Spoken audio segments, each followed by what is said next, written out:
a trauma for the country. We've had so many emails, gbviews@gbnews.com or mark@gbnews.com. We'll be covering this story non-stop for the next hour. It is 8 o'clock. This is Friday Night Live with me, Mark Dolan. And we start the show tonight with the video message the Princess of Wales released at 6 p.m. this evening. Take a listen. I wanted to take this opportunity to say thank you personally for all the wonderful messages of support and for your understanding whilst I've been recovering from surgery. It has been an incredibly tough couple of months for our entire family, but I've had a fantastic medical team who have taken great care of me, for which I'm so grateful. In January, I underwent major abdominal surgery in London, and at the time, it was thought that my condition was non-cancerous. The surgery was successful. However, tests after the operation found cancer had been present. My medical team therefore advised that I should undergo a course of preventative chemotherapy, and I'm now in the early stages of that treatment. This, of course, came as a huge shock, and William and I have been doing everything we can to process and manage this privately for the sake of our young family. As you can imagine, this has taken time. It has taken me time to recover from major surgery in order to start my treatment. But most importantly, it has taken us time to explain everything to George, Charlotte and Louis in a way that's appropriate for them and to reassure them that I'm going to be okay. As I've said to them, I am well and getting stronger every day by focusing on the things that will help me heal in my mind, body and spirits. Having William by my side is a great source of comfort and reassurance too, as is the love, support and kindness that has been shown by so many of you. It means so much to us both. We hope that you'll understand that as a family, we now need some time, space and privacy while I complete my treatment. My work has always brought me a deep sense of joy, and I look forward to being back when I'm able. But for now, I must focus on making a full recovery. At this time, I'm also thinking of all those whose lives have been affected by cancer. For everyone facing this disease, in whatever form, please do not lose faith or hope. You are not alone. The Princess of Wales speaking in a video released at 6 p.m. today. Let me just give you an email that's come in from Andrew before we get to the news headlines. I think it's apposite regarding what the Princess has just said. Good evening, says Andrew. Shocked and dismayed at today's news. My thoughts are with Kate and all the family. Andrew goes on to say, I just want to say, as a person fighting cancer myself, her words at the end of the broadcast meant so much to me. It's difficult to feel positive at times, but today I've been given a huge boost of positivity from the Princess, and it truly helps to face the future. Well, Andrew, we wish you well in your battle against cancer, as of course we wish the Princess of Wales a speedy recovery as well. We'll bring long, lengthy, detailed coverage of this story in the next 60 minutes. But first, the news headlines and Tatiana Sanchez.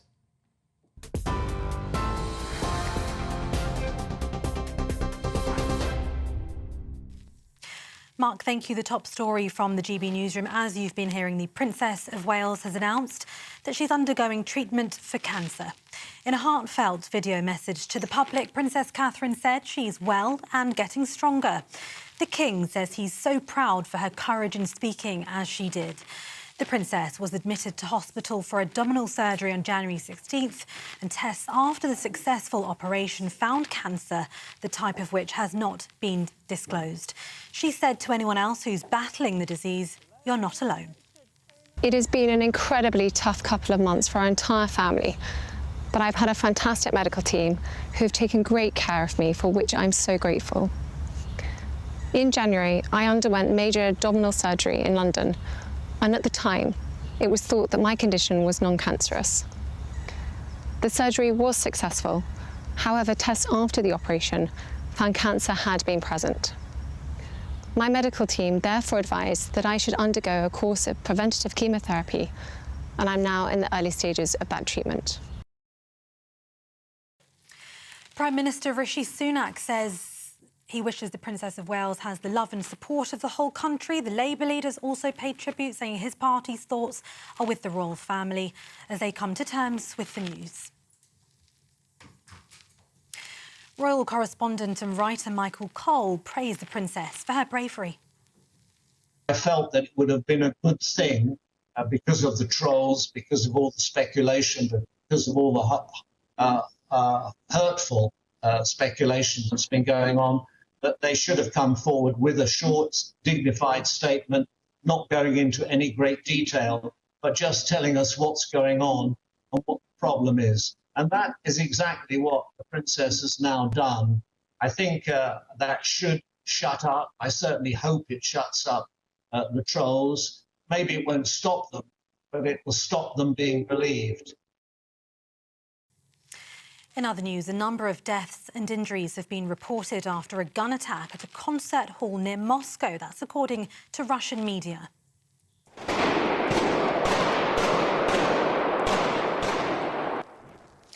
Dramatic footage filmed from inside the Crocus City Hall shows people hiding while at least 3 people dressed in camouflage opened fire, leaving at least 40 people dead and several wounded. Video also obtained by Reuters news agency shows a large blaze and smoke rising from the hall following on from that attack. Police are reportedly at the scene. We'll give you more on this story as we get it. And the Football Association is standing by the redesign of the New England kit despite criticism from the Prime Minister. Nike says the redesign of the St George's Cross, changing the colours to blue and purple, was a playful update ahead of the Euro 2020s. They've also released a statement. They say it was never their intention to offend, given what it means to England fans. Rishi Sunak said the traditional red and white colours are a mark of public pride and it shouldn't be messed with. For the latest stories, you can sign up to GB News Alerts by scanning the QR code on your screen or go to gbnews.com/alerts. Now back to Mark.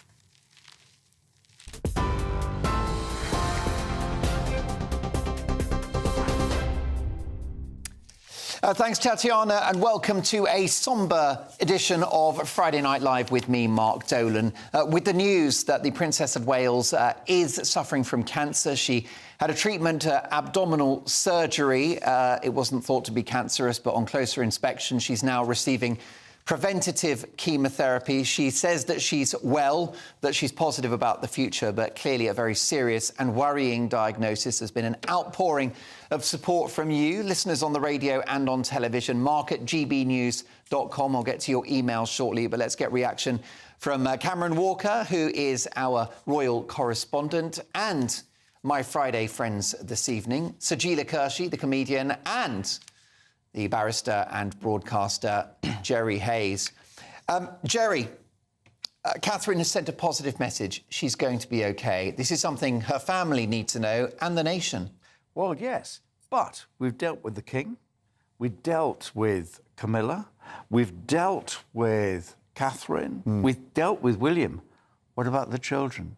They are young kids. How are they going to process? How can we allow them to process in a way that they can understand that their mum is really ill and things could go horribly wrong? How are we going to protect them? Cameron's the man who can probably tell us. Well, definitely. Well, there was a reason the statement was happening today, and that is because, of course, that her children were told ahead of time, clearly, that the princess had cancer. But they've just broken up for school holidays, so now they can retreat into the privacy of Windsor or Norfolk as well, without other children or other parents bombarding them with questions, for example, having seen the news of the princess's cancer diagnosis and, of course, just being out and about in Windsor, more likely to be spotted. So the reason the princess decided to do it today, I'm told, is because she wanted to tell her children in her own time and then allow them the space and privacy, the whole family, to kind of recover over the Easter period. Briefly, Sajila, what did you make of the video itself? You are a performer. Catherine is one of the most photogenic people in the world, one of the best-known women in the world.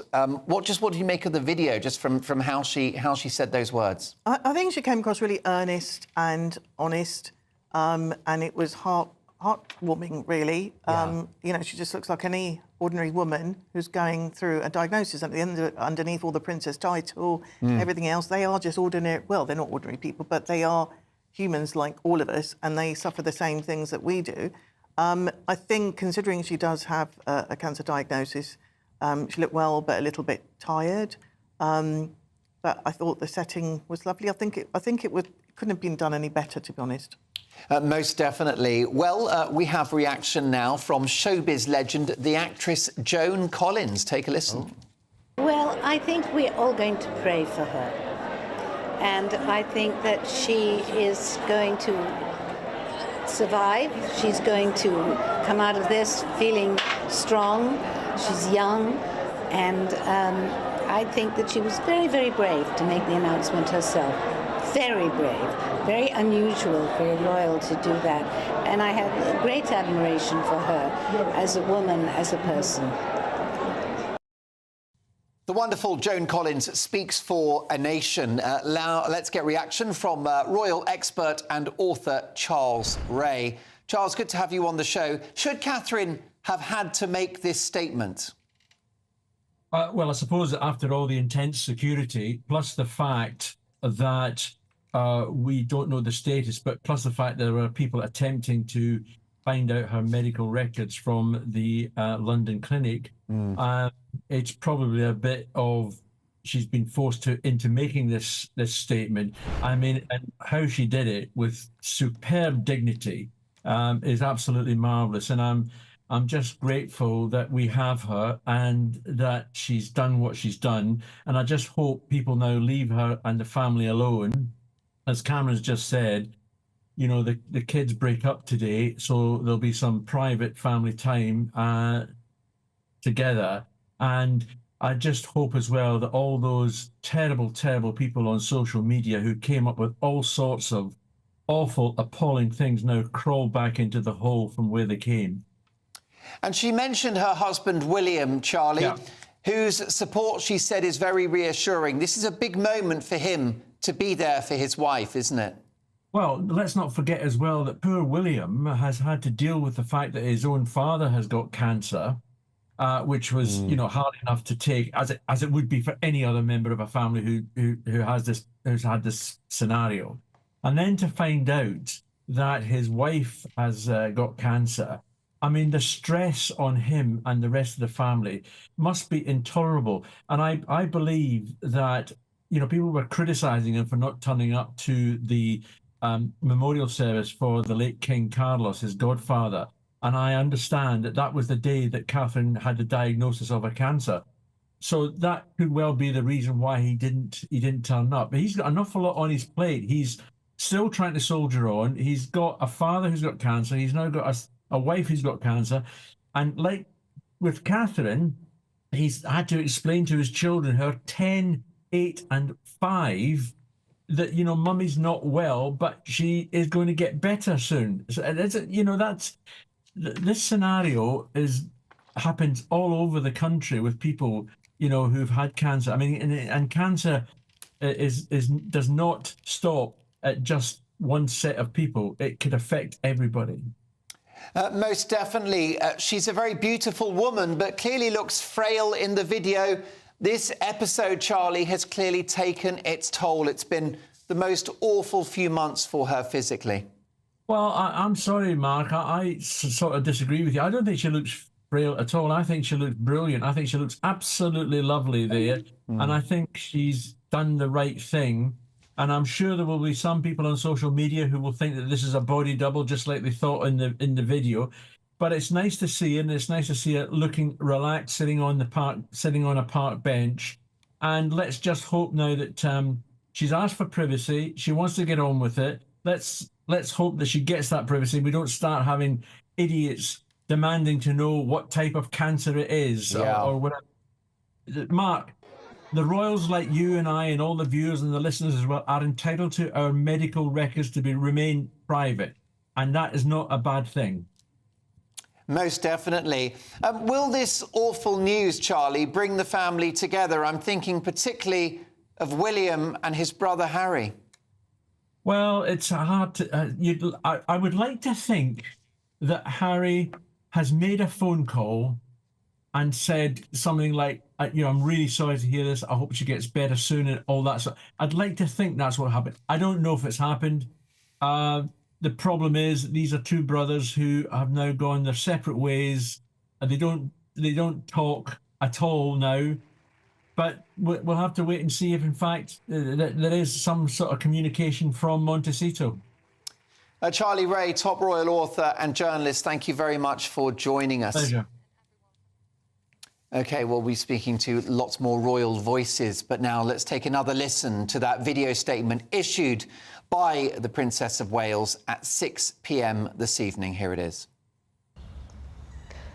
I wanted to take this opportunity to say thank you personally for all the wonderful messages of support and for your understanding whilst I've been recovering from surgery. It has been an incredibly tough couple of months for our entire family, but I've had a fantastic medical team who have taken great care of me, for which I'm so grateful. In January, I underwent major abdominal surgery in London, and at the time, it was thought that my condition was non-cancerous. The surgery was successful. However, tests after the operation found cancer had been present. My medical team therefore advised that I should undergo a course of preventative chemotherapy, and I'm now in the early stages of that treatment.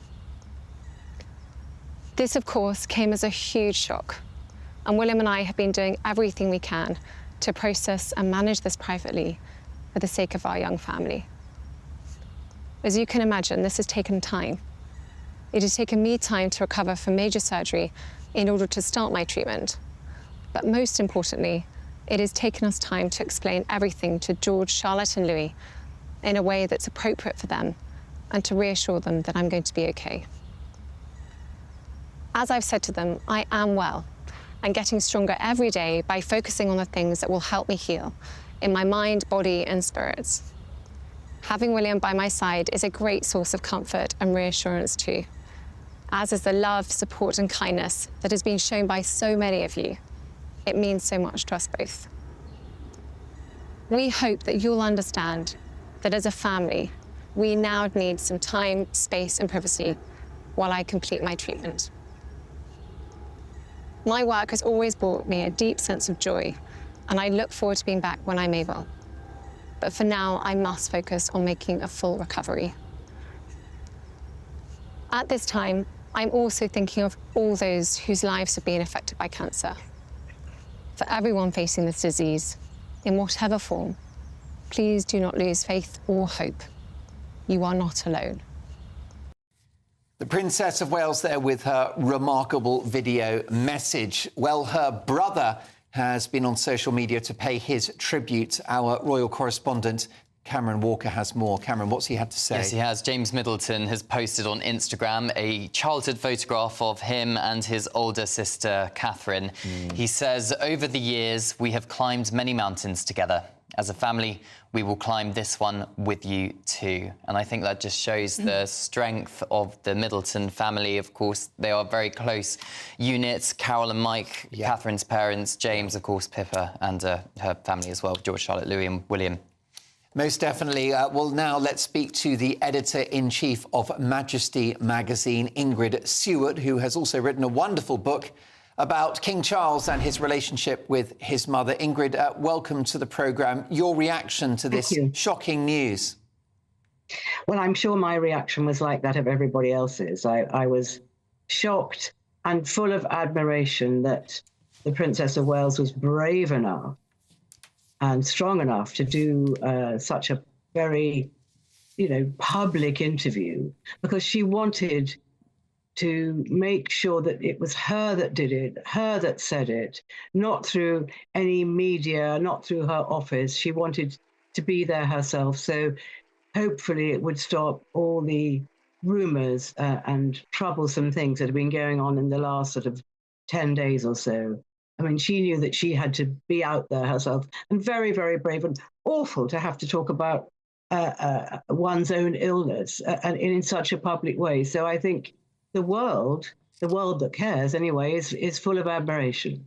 How are the press going to handle interest in her health going forward, Ingrid, because obviously a respectable silence is what would be appropriate, but people will want to know more about how she's doing. So how do the press square that circle? Well, I think that the press are actually, in cases like this, they're very honourable. And I mean, obviously they're going to talk about it. We're all talking about it now. And people want to know a great deal and they want to know more, but there is a limit to how much they can know because we don't know. But I do think that the British media are very respectful on the whole of the royal family, because, you know, they are the you know, the sort of social meter of this country, and you know, we love them and the media love them. They're their bread and butter. So I think the media are going to be very respectful of this. I'm not so sure about the foreign media, because it doesn't mean the same to them. Obviously, it's you know, it's not their country, it's not their princess. So I don't know, but I mean, obviously the speculation is going to go on, and I think we have to. Well, we've got to be grown up and realise that that's what's going to happen, like it or not. Catherine has talked about healing her mind, body and spirit, Ingrid, demonstrating that this is more than just a physical challenge that she now faces. Well, I certainly can't imagine what it must have been like for her to go through, you know, her abdominal operation, which it sounds very, very difficult and unpleasant, and then to discover this. So and then have to be able to tell your children and not frighten them, and then be somebody that's so in the public eye. So there's lots and lots of huge mountains that she's had to deal with. And I think she's relied very much on her husband, and she's made that very clear. And also her father-in-law is incredibly supportive, as is the Queen. So, and her own family, as Cameron was talking about earlier, the Middleton family are very, very close-knit. So she's got all that kind of support, but she's still out there. And, yeah, and to do this, I'm very full of admiration, and I think everyone else is too. Indeed. Ingrid, we were just discussing earlier, hopefully this will bring the family together, perhaps bring William and Harry together. Is this also an opportunity for Meghan and Kate to rebuild their relationship? You would think that there will be some very supportive words coming from California this evening.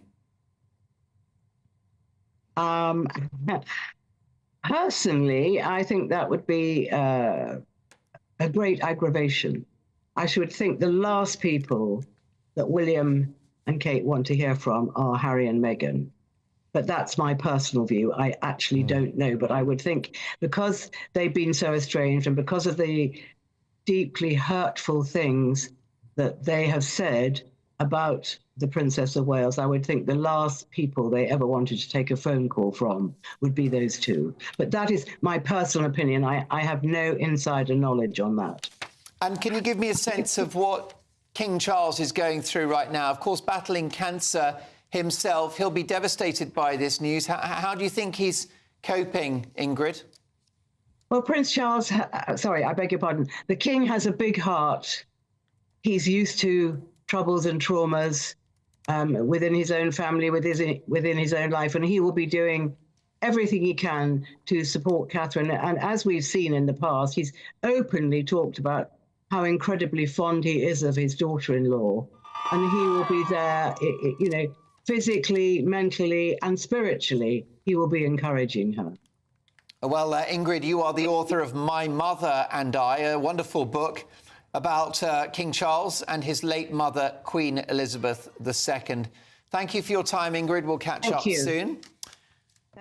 Mark, may I ask a question? Jerry Hayes is with me tonight, one of my Friday friends. Jerry. Yeah, interesting what Ingrid was saying, because we've heard from the King, we've heard from the major members of the royal family, we've heard from the leader of the opposition, we've heard from the Prime Minister. Have we heard anything from Harry and Meghan?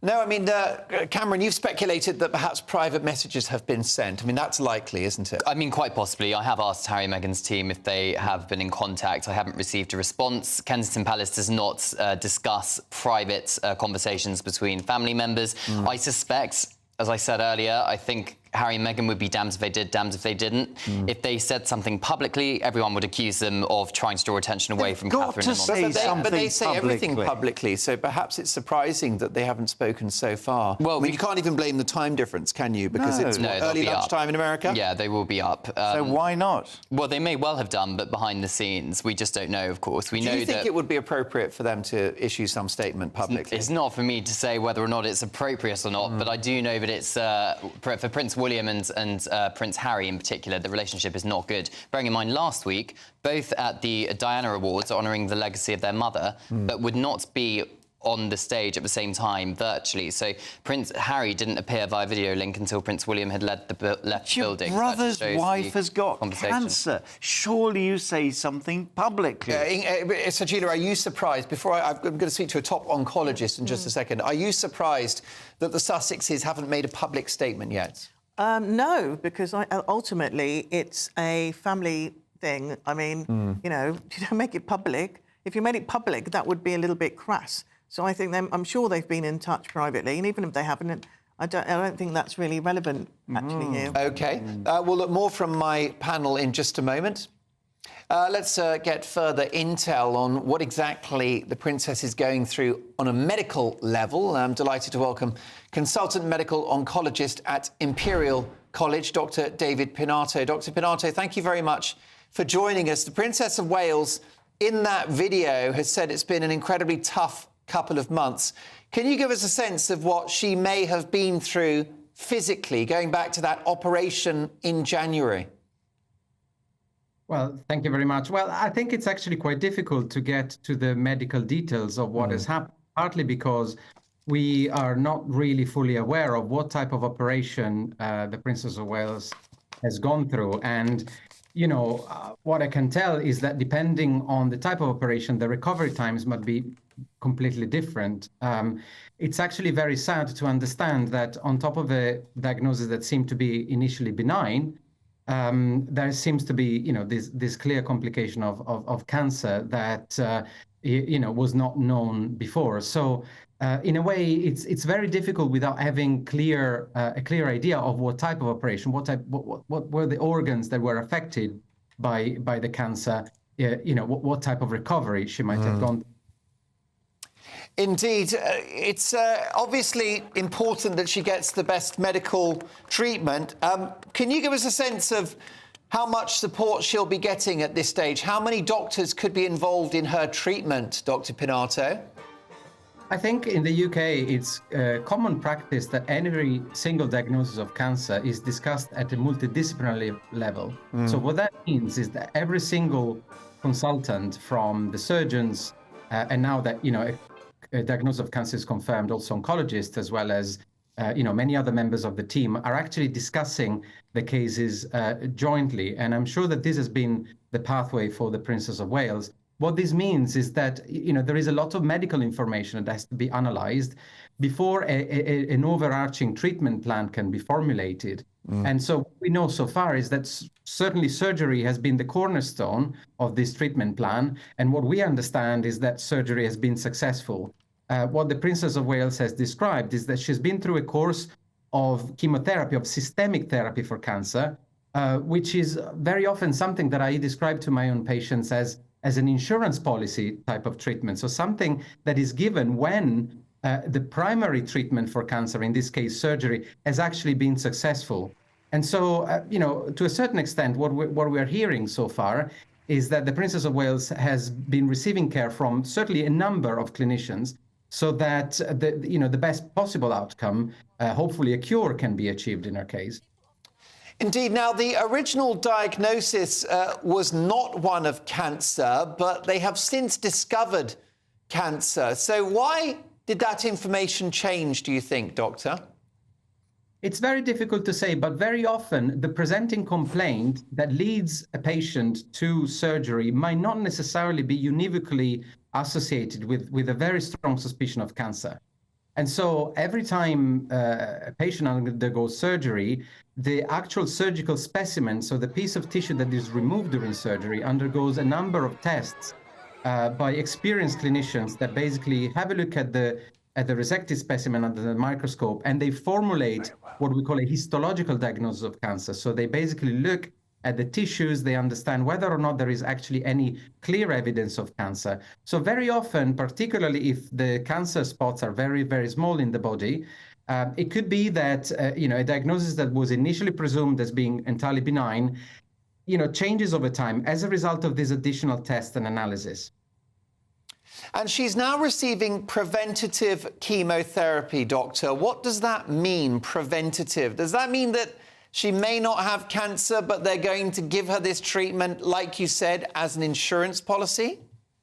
Correct. So very often in solid tumors, what we tend to do is, first of all, try and understand why we're giving chemotherapy. And the idea of preventative chemotherapy, or as we call it in our own medical jargon, adjuvant chemotherapy, is the fact that the treatment that is given is not really meant to be killing the cancer cells in the body, which might have already been removed by surgery, but is rather to prevent the recurrence of the cancer in the long term. We now believe that the vast majority of people that are diagnosed with cancer every day, even though they might be diagnosed with a visible cancer that might be very, very small, might actually have leftover tumor cells outside of the area where surgery has happened.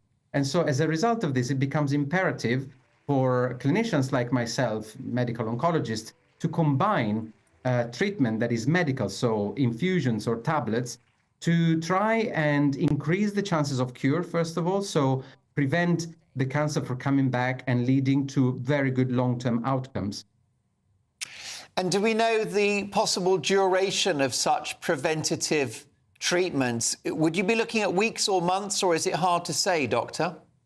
It's hard to say, given that we don't know what type of cancer, again, we're dealing with. But for the majority of tumor types, of solid tumors, especially knowing that the Princess of Wales has undergone some form of abdominal surgery. So again, the type of tumors are sort of restricted given the anatomical area that we're considering. We are probably thinking about either 3 to 6 months of treatment for most of the tumor types that arise in that particular area. The type of treatment can be very heterogeneous. So, we can think about many different types of drugs that can be given within those 3 to 6 months. And so the interval of the doses that are going to be given, the mode of administration, whether it's a tablet or an infusion, can change greatly depending on the type of tumor that we are considering. But roughly speaking, the type of insurance policy chemotherapy that I was describing to you before is basically a focused treatment in time. It's not going to be an open-ended treatment, but it's very focused in terms of short or longer months, if you like. Dr. Pinato, thank you so much for joining us. My thanks there to the consultant medical oncologist at Imperial College, Dr. David Pinato. Well, the legendary former BBC Royal correspondent Jenny Bond is waiting in the wings with her reaction. But first, let's take another listen to the Princess of Wales's video about her cancer diagnosis, which was released at 6 p.m. this evening. I wanted to take this opportunity to say thank you personally for all the wonderful messages of support and for your understanding whilst I've been recovering from surgery. It has been an incredibly tough couple of months for our entire family, but I've had a fantastic medical team who have taken great care of me, for which I'm so grateful. In January, I underwent major abdominal surgery in London, and at the time, it was thought that my condition was non-cancerous. The surgery was successful. However, tests after the operation found cancer had been present. My medical team therefore advised that I should undergo a course of preventative chemotherapy, and I'm now in the early stages of that treatment. This, of course, came as a huge shock, and William and I have been doing everything we can to process and manage this privately for the sake of our young family. As you can imagine, this has taken time. It has taken me time to recover from major surgery in order to start my treatment. But most importantly, it has taken us time to explain everything to George, Charlotte and Louis in a way that's appropriate for them and to reassure them that I'm going to be okay. As I've said to them, I am well and getting stronger every day by focusing on the things that will help me heal in my mind, body and spirits. Having William by my side is a great source of comfort and reassurance too, as is the love, support and kindness that has been shown by so many of you. It means so much to us both. We hope that you'll understand that as a family, we now need some time, space, and privacy while I complete my treatment.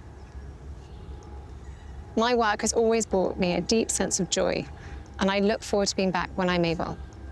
But for now, I must focus on making a full recovery.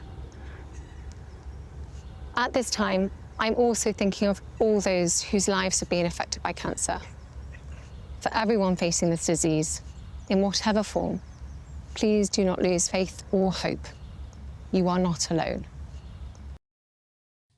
The Princess of Wales speaking in a video released at 6 p.m, revealing her cancer diagnosis, but with a positive message that goes out to her children, her family and the nation, which is that she's getting better and that she will be OK. And of course, that is an outcome we all pray for. Let's get further reaction now from comedian Sajila Kershi and the barrister and broadcaster Jerry Hayes. Sajila, a crack in Catherine's voice towards the end of that video, and understandably so. Yeah, of course. I mean, it must have been a tough couple of months. But there is reassurance, because she says at the end that I want to reassure the children that I'm going to be OK. And she wouldn't say that if she wasn't quite confident that she is going to be OK. And I know you had the oncologist on earlier on, so he's got more of a... but just as a general comment, is that we should, I think, be positive that she's going to recover from this. There are people out there that have stage 4, worse. And, she's obviously caught this in time, and it's been treated by the best people. So I think it's a positive, we're in a positive place. We most definitely are. Briefly, if you can, Jerry, your concerns about the princess's ongoing privacy. Will she get it? No, of course she won't. That's the most depressing thing of all. Give us our privacy, the royal family say. And, of course, they don't, whether it's in this country or elsewhere. But you've got kids of 10, 8 and 5.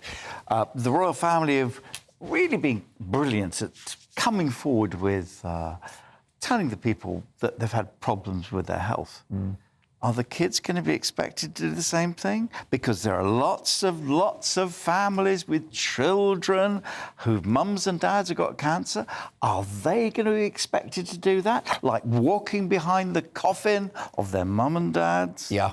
It's tragic thought. We've been there before, haven't we, Jerry? Yep. Well, let's head now straight to the United States and get the perspective from America. Let's speak to top royal expert, star of Fox News and Newsmax, Hillary Fordwich.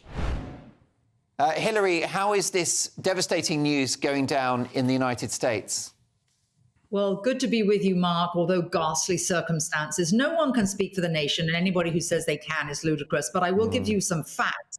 Prefer to stick to some facts. Kate is the most Googled name in the United States of America, far so than Trump and Biden in an election year. So that tells you everything you need to know. And I will say, at least my personal experience is people that have never been interested in the royals are asking me left, right, and center. And something I'd like to add, because let's link this all up to other tragedies we've all faced with regard to the royal family. When the beloved former queen passed away, I was going into the Fox News studios right on Pennsylvania Avenue. And I will tell you this, Mark, that many people in the United Kingdom may not know. Within one day, that next day, Union Jacks were hanging from lampposts on Pennsylvania Avenue. That tells you, first of all, it was amazing the government did something so quickly, but that tells you the American outpouring for the British royal family, that would happen so quickly along Pennsylvania Avenue. So I will extrapolate that to give you your answer as well, that I think this is ubiquitously, including all the networks here. I've been on back-to-back networks. People are interested, people care. And last but not least, in an ever-changing world, what this does, Mark, it makes the British royal family inadvertently or sadly at this time, it though makes them relevant in a changing world to the next generation. That is good for the royal family, I think. And this is a reminder, isn't it, that Princess Catherine isn't just this globally known figure, but she's an important figure in the royal family because she represents the future of the family, the future of the monarchy, Hillary. Yes, I think this is a step towards that longevity. And I think what is extremely interesting is, you know, how the YouGov polls show that she's such a popular part of the royal family. What this does for the monarchy, I think, is really important, Mark. I can't think of anywhere that I've read anything negative about her personality whatsoever. I actually can't think of anyone in the world where you have such ubiquitous popularity and favorability in terms of rating and opinions. That is good for your family. Well, yes, indeed. I personally think it was a misjudgment issuing the Mother's Day image, which proved to have been heavily doctored, which only fed the speculation that was so destructive. I'm on record as saying that. However, do you think the speculation will now end? We've seen Catherine, she's made her statement, and the public have the facts. I'm with you. I think that was a great misstep, and there were a number of missteps. That wasn't the only one. I don't think that they were calculated, though, deception. They weren't calculatedly deceptive.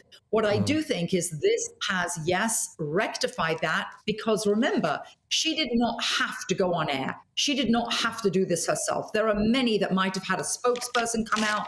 They could have read a royal proclamation, which has been done in the past, but she was brave, she was courageous, she was authentic. And I think that authenticity and that down-to-earth statement, particularly recognizing other people, and at this time, she even mentioned other people who face such a diagnosis. I think that will go a long way, Mark, because she did not have to. Hilary, stay with us because you're in the United States and we now have a statement from California and the Sussexes, our royal correspondent. Cameron Walker has more. Cameron, what have you got? I've just received a statement from the Duke and Duchess of Sussex, who have said, "We wish health and healing for Kate and the family and hope they are able to do so privately and in peace." So a very short statement there, clearly echoing the Princess of Wales's belief that she wants privacy, and both Harry and Meghan agree and are urging the public to do so. Would you mind repeating that statement? I will. Because I think it's very important to go through the sentiment and the flavour of what they've said. "We wish health and healing for Kate and the family and hope they are able to do so privately and in peace." Hilary Fordwich, you've not had time to prepare an answer, but your sort of instant, off-the-cuff reaction to what you've heard there from the Sussexes. Yes, Mark, hearing Cameron read that, I was absolutely delighted, because for once, there was nothing in this about them. There was no whining, there was no whinging. It was short. Brevity is the art of and being succinct, and I think it was smashing, actually. Stay with us, Hilary. Jerry Hayes, my Friday friend, barrister and broadcaster. This is the statement that you wanted and that you expected from the Sussexes. It is. The next question, Cameron will know better than any of us, I hope. Are they going to come over? Well, I think when the King was diagnosed with cancer, their spokesperson was pretty clear that Harry was going to come over straight away. I haven't received anything of that degree, so I suspect probably not. I think relationships are quite rocky between the Waleses and the Sussexes, but clearly an olive branch has been extended here, and at the end of the day, they are family. Prince Harry is the brother-in-law of the Princess of Wales, and it was a statement which wishes them well, wishes Catherine's healing, and asks for privacy and peace. Not about them. And not about them. Not about them. Well, Hilary Fordwich, thank you so much for joining us, the star of Fox News and Newsmax, top royal commentator. Speaking of which, now let's go to another legend of royal reporting, the former BBC royal correspondent Jenny Bond. Jenny, thank you for joining us. What was the main aim of this video, do you think? Why was it a video and not a written statement? I think because, Mark, we have forced her into this, really, by the social media trolls, by the mass media, then giving those ridiculous, absurd, painful, hurtful rumours oxygen of publicity. We have driven a vulnerable woman at a fragile state of her life into making a public broadcast, which she probably didn't want to make. But I think it's a testament to her courage and bravery that she decided to show us once and for all what she is doing, where she is, and what the situation is. But I think we should take a long look at ourselves and say, did she really need to do that? And did we need to make her do that? Jenny, we're joined in the studio by our royal correspondent, Cameron Walker. And Cameron, would you mind just reiterating this developing story? This is a statement from Harry and Meghan, the Duke and Duchess of Sussex. I'd like your reaction to it. It's just broken, Jenny Bond. So what have the Sussexes had to say? Yeah, so in the last few moments, a very short statement from the Sussexes. They say, "We wish health and healing for Kate and the family and hope they are able to do so privately and in peace." That's the statement there from Duke and Duchess of Sussex. What's your reaction to the wording of that statement? Clearly it's appropriate. The sentiment is shared by everyone. Not the most emotive message in the world, though, is it, Jenny Bond? There's no reflection of love or friendship or anything like that. Oh, do let's stop picking over every single word of every single statement. Of course they were going to send something. It's a brief statement. It's a statement of support. It's not about them. Your previous people have said at least it's not about them, rather bitchily. No, it's not about them. And let's not make it about them. This is about Catherine. This is about the mother of 3 young children, the beloved wife of our future king, who is at a critical point in her life. And it's about her. It's not about anyone else. Most definitely. Well, I think sending love wouldn't have been too much of a stretch, but I do take your point. What about King Charles now and Queen Camilla? A huge burden for them. Easy to forget, Jenny, that the King himself is also battling cancer. We're really in uncharted waters here, aren't we? Yes, he's issued a lovely statement expressing great support and love for his daughter-in-law. They're very close indeed, and he's saluted her courage in making this public statement, and he said he's been in close contact with her. They are very close and obviously both suffering from the same disease, whatever the details of those diseases are. They've obviously been brought even closer and will be a great comfort to one another. But yeah, this is a very, very difficult time for the royal family. They deserve all our sympathy, and Catherine deserves every moment of the time and space and privacy that she has so kindly and articulately asked for. We didn't listen to the last Princess of Wales. When I remember reporting on that, she asked for time and space because she wanted to withdraw from public life for a period of time. We didn't listen to her. We have to listen to this Princess of Wales. Jenny Bond, always a privilege to have you on the show. Thank you so much for making the time this evening on this very sad occasion. The news of a cancer diagnosis for the Princess of Wales, who released a video statement at 6 p.m. this evening. Here it is. I wanted to take this opportunity to say thank you personally for all the wonderful messages of support and for your understanding whilst I've been recovering from surgery. It has been an incredibly tough couple of months for our entire family, but I've had a fantastic medical team who have taken great care of me, for which I'm so grateful. In January, I underwent major abdominal surgery in London, and at the time, it was thought that my condition was non-cancerous. The surgery was successful. However, tests after the operation found cancer had been present. My medical team therefore advised that I should undergo a course of preventative chemotherapy, and I'm now in the early stages of that treatment. This, of course, came as a huge shock, and William and I have been doing everything we can to process and manage this privately for the sake of our young family. As you can imagine, this has taken time. It has taken me time to recover from major surgery in order to start my treatment, but most importantly, it has taken us time to explain everything to George, Charlotte and Louis in a way that's appropriate for them and to reassure them that I'm going to be okay. As I've said to them, I am well and getting stronger every day by focusing on the things that will help me heal in my mind, body and spirits. Having William by my side is a great source of comfort and reassurance too, as is the love, support and kindness that has been shown by so many of you. It means so much to us both. We hope that you'll understand that as a family, we now need some time, space and privacy while I complete my treatment. My work has always brought me a deep sense of joy, and I look forward to being back when I'm able. But for now, I must focus on making a full recovery. At this time, I'm also thinking of all those whose lives have been affected by cancer.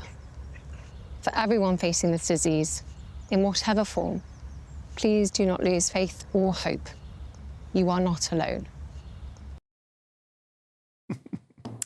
Well, there you go, the Princess of Wales, very bravely and very courageously revealing her cancer diagnosis. We wish her a speedy recovery. I'm delighted to say that Ben Leo is up at 9 in for Patrick Christie's, and what a busy couple of hours you've got. You thought it'd be a quiet Friday night? You could have a moan about the Nike football shirts. I was gearing up to have a moan about Nike, and we have Scott Morrison, the former Aussie PM, on the show as well, who was going to talk about the small boats crisis. But yeah, what a really emotional couple of hours, and for me, two main points over the course of the evening which have really hit home personally. One is the fact that we kind of understand now and have a bit of clarity about why Kate has, I won't say behaved, but, you know, been so discreet and private over the past couple of months, because she was just trying to protect her children. And that's why, as we understand now, that the news has come out today because the kids have finished school. It's said that she made the decision to announce it today because she didn't want kids at school to be talking about it, and she wanted to protect her young children. And as a father of two young boys, you know, that really hit home to me. It was quite emotional. And additionally, I've been thinking about Prince William as well, and the weight on his shoulders now, because he lost his mum as a young boy. He then arguably lost his brother, Harry, who he was very close to. His dad was then diagnosed with cancer. And now you have to think that, is he looking at his own children, wondering, or had he wondered when she was diagnosed, whether his own kids would be growing up without a mother? So, you know, a lot to really take in for William. And, yeah, I mean, it's just a really emotional evening. Most definitely. Well, comprehensive coverage of this very, very sad, very distressing, developing story in the company of Ben Leo from 9. Let's get reaction now from TV presenter and psychologist Dr. Arthur Cassidy. And Dr. Cassidy, yes, we have a physical diagnosis here. There's talk of preventative chemotherapy, but this is a mental toll for the princess too, isn't it? It very much is, Mark, because Princess Catherine has had incredible psychological courage and motivation to talk about this openly with tremendous sincerity, and has had a massive, I would imagine, an incredible impact positively on many, many young women and families who are undergoing similar forms of treatment at the moment. So she spoke with tremendous courage, but also with empathy and also with reality. This is something that she feels that she has got sufficient emotional resilience to overcome this. Noted by her statements, there was a mixture of emotions here going on. You could hear, as someone remarked, there was a crackling in her voice. This is demonstrative of the number of 20 facial muscles that we have, which are connected to the brain's amygdala, which is the emotion control center of the brain. So we're seeing here, under incredible stress, Princess Catherine is being said, I want... Now, I think we just lost the line to Dr. Arthur Cassidy, but that's a very clear message, Sajila Kershi. Mental and physical distress. And now Princess Catherine does need time to heal and to withdraw. And it doesn't matter how long it takes, she needs that space. Yeah, I mean, mental and physical health has probably, let's face it, I don't think the media, we haven't helped. You know, we've been speculating, we've done, and I think Jenny Bond, bless her, she had a point, like we do need our wrists smacked really, because we have been speculating, but then in a way we had no other choice but to do that. But now knowing the news, obviously, I think everybody's going to be very sympathetic towards Kate and what she's going through. And actually, I think we should focus on the positive, because we're acting like she's dying and she's not. You know, she's going to have this preventative chemo, which I know it's called something else, but it's usually when I think, you know, the oncologist sort of stated it quite clearly. So I think we should be positive, but I do think we should be respectful of her time, you know, away and not do maybe like after today, not do thousands of programs to sort of check on what she's doing, because obviously kids watch TV and they watch social media, which is obviously, you know, important to kind of give them that space. Well, that's very true. Dr. Arthur Cassidy is back. Dr. Cassidy, what does the princess need now to make a full recovery? Clearly the best medical treatment available, but what else will help her on her journey, on her path back to a public role back to opening hospital wings and being the princess that the nation loves? My feeling is professionally, Mark, that the Princess Catherine needs to focus on building up her emotional resilience away from media, together with her family, with Prince William, with her children. And also, might I say that this is a time for making profound psychological readjustments to family schedules. And also, I would imagine that possibly King Charles will be extremely supportive of her. They will have much to discuss about how they are sharing their coping. And so I would imagine that King Charles would also be a massive pillar of support because he's undergoing something quite similar in terms of readjustment of schedule. So there will be, I would imagine, quite a lot of dialogue between the King and between Princess Di and Princess Catherine.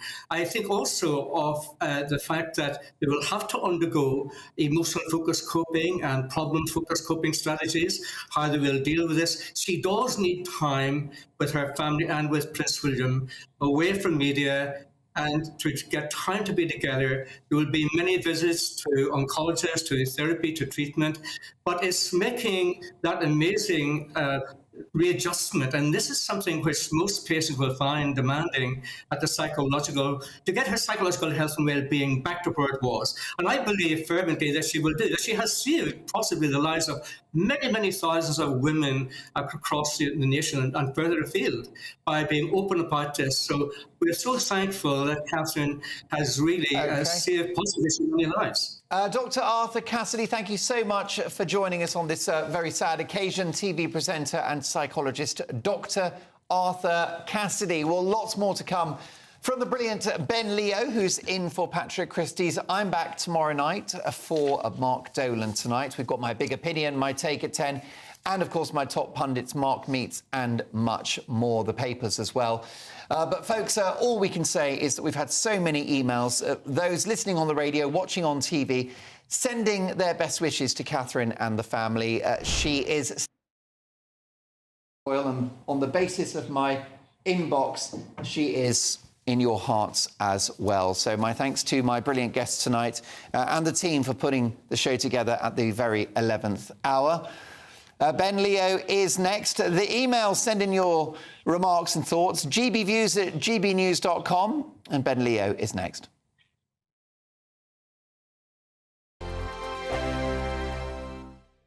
There's still time to win our giveaway packed with seasonal